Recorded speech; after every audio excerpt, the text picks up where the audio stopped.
Talking about Star Wars on the internet most of the time feels like poking a hornet's nest, but the Mandalorian and Grogu movie feels like the final nail in the coffin for characters that I used to really like. Season 1 of The Mandalorian was a breath of fresh air, and it reignited people's excitement for Star Wars again. But this moment was also a stepping off point. Disney now knows that Star Wars TV shows can be lucrative.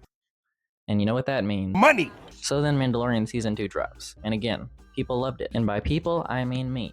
I was eating this up. Din Djarin was a three-dimensional character, and Grogu was being cute like usual, And honestly, this was probably the peak of the show. We get multiple cameos from legacy characters, but it never feels forced in Season 2, and that's all it should have ever been. But then, the Book of Boba Fett released. Audiences were set. We had complete trust that Disney knew exactly what they were doing with this IP. Season 2 of The Mandalorian ends. Boba Fett's taken over Jabba's palace. We got a great storyline ahead of us. I can't even imagine how amazing and action-packed and character-driven this new show is gonna be. Get up!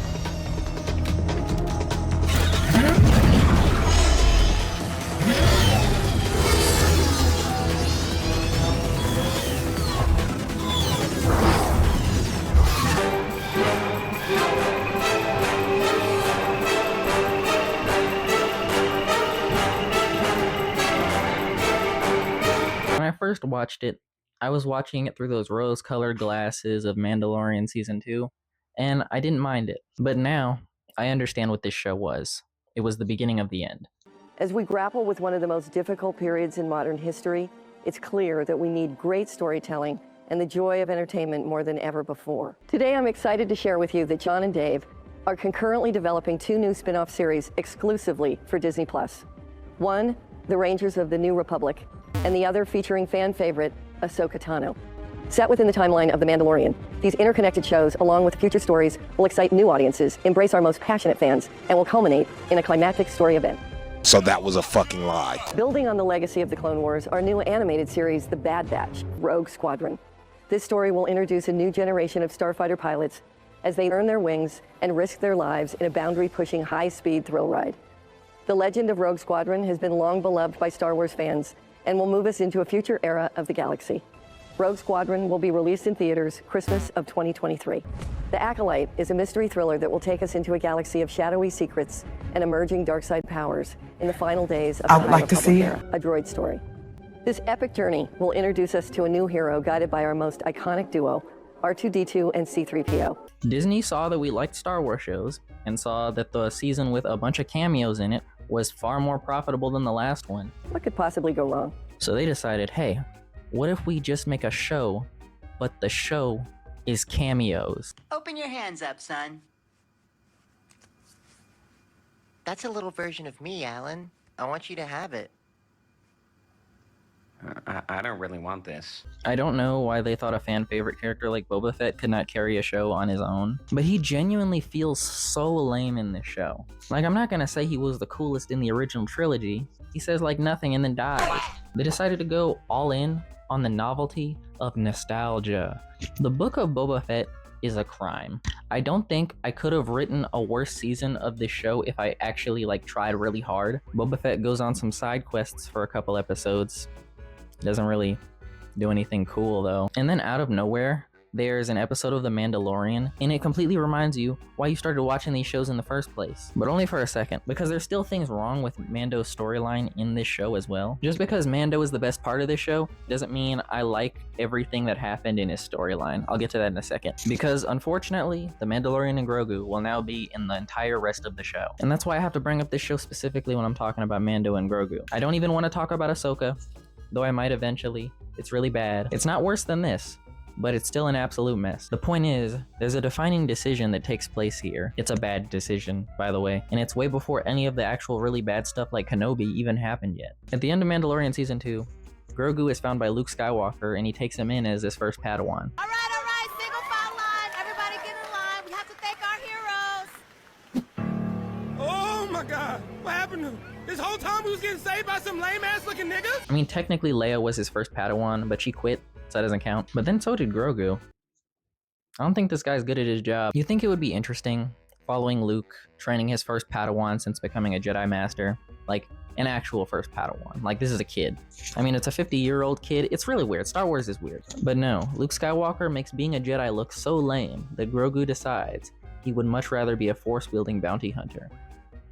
That actually sounds much cooler. In my opinion, Grogu should have stayed with Luke for a lot longer. Din and Grogu's arc by the end of Season 2 had come to an end, at least for the time being. I feel like this was the perfect opportunity for Din to get a character arc in Season 3 without Grogu. I feel like we should have gotten some space to breathe with these two characters, but since they're both in the Book of Boba Fett, it kind of doesn't matter. Like, they didn't even have the balls to have Grogu leave Mando in his own show for a little bit. They have it happen in some other character's show so that he can just be back with Mando by the beginning of Season 3. If Grogu had stayed under the training of Luke Skywalker, he may have actually developed as a character. But instead he goes back, so Mando and Grogu can do episodic adventures and rake in millions and millions of dollars for all eternity. Grogu can never grow up because his only marketability is that he's a baby who flips around and eats frogs. Create something else!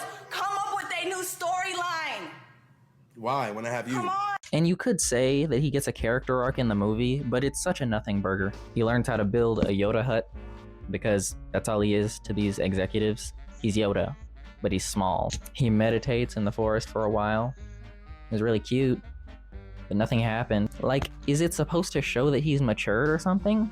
He's been meditating since before he met Din. It's like, I guess it kind of is hard to write a 50-year-old child and have them learn anything, but then why do it? I like money. Oh yeah, all that money and stuff. So I think this movie would have worked if the overarching Mandalorian plot went a little bit something more like this. We end off at Season 2. The Book of Boba Fett, it would probably still be garbage. The Book of Boba Fett being good or bad has nothing to do with the Mandalorian parts.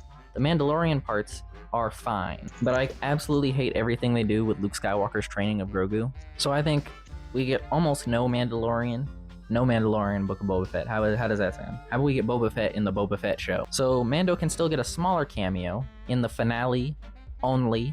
That's it. Then we get Season 3. And now Mando's all on his own.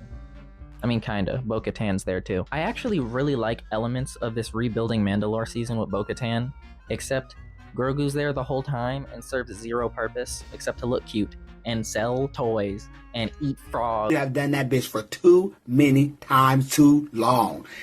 Lock that bitch up. Lock it up. Come with something new.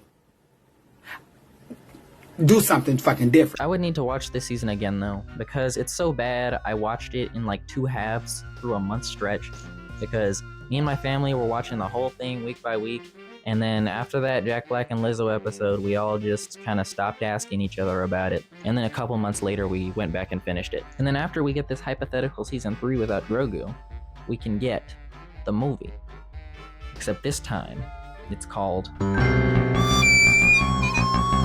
Then in the movie, because Din is working with the rebellion to take down any last remnant of the Empire, he crosses paths with a much older Grogu. Slightly older so he can like speak and be a person and stuff. Because this movie will focus on Din and Grogu's relationship and how it's going to affect not only Grogu's adventure as a Jedi, but also his really long life expectancy. A Jedi being the son of a Mandalorian is a pretty big thing. It doesn't happen often, so it should definitely hold some weight, especially if he was raised by the Mandalorian. They only meet in passing at first, maybe even just a glance, just enough so that they both know they're in the same place and they're both alive. Din then gets captured by the Hutts because of the events that take place in Book of Boba Fett. For this hypothetical, Bib Fortuna was working for the Hutts after Jabba was killed, so when Boba Fett killed him, it was like, it pissed them off. And because Mando was involved, they capture him. And then when Grogu learns of this, he has to choose between his master or letting his father destroy himself, which is a much cooler and much more natural decision to have to make than Luke Skywalker giving him this ultimatum after like a week of training.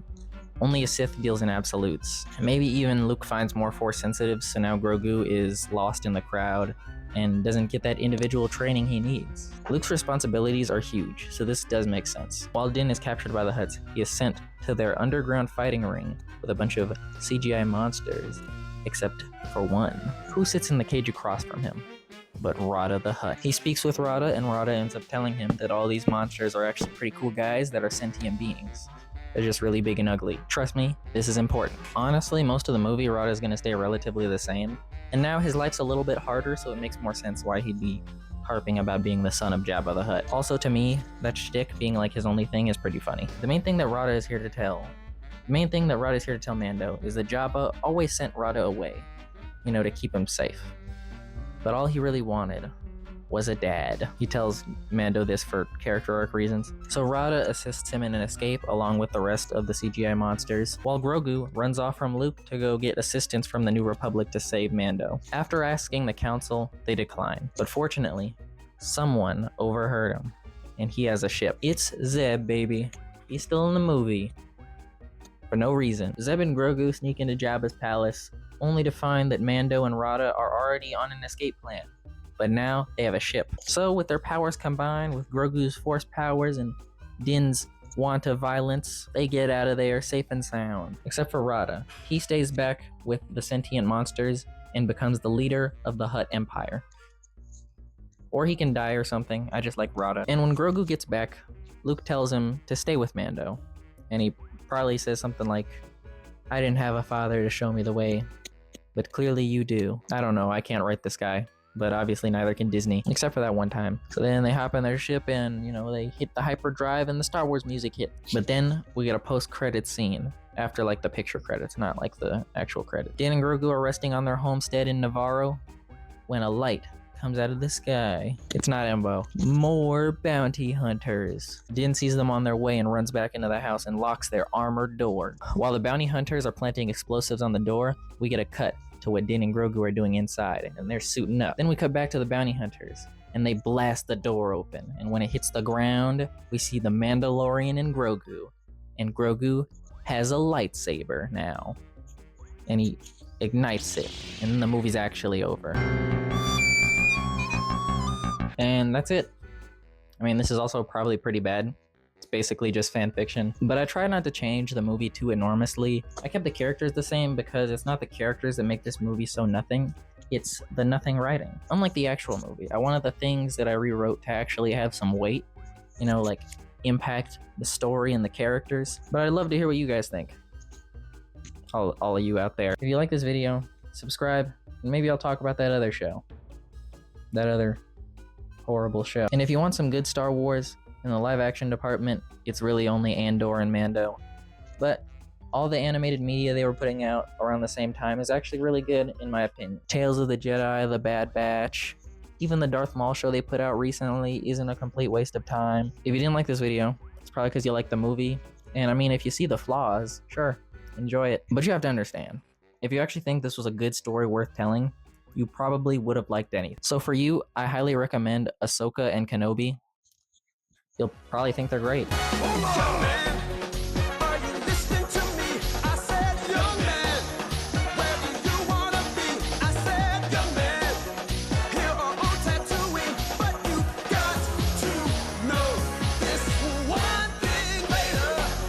Can't do it by himself, and he's second to the emperor himself. So we need you in the empire today. I'm sure we can help you this way. Back when the show was still airing, around season 2, I made this cardboard helmet of Mandalorian, and it looked great. You can kind of see, the vision from the outside. Didn't fit too well though. I'm kind of feeling it. Maybe I should have worn this the whole video.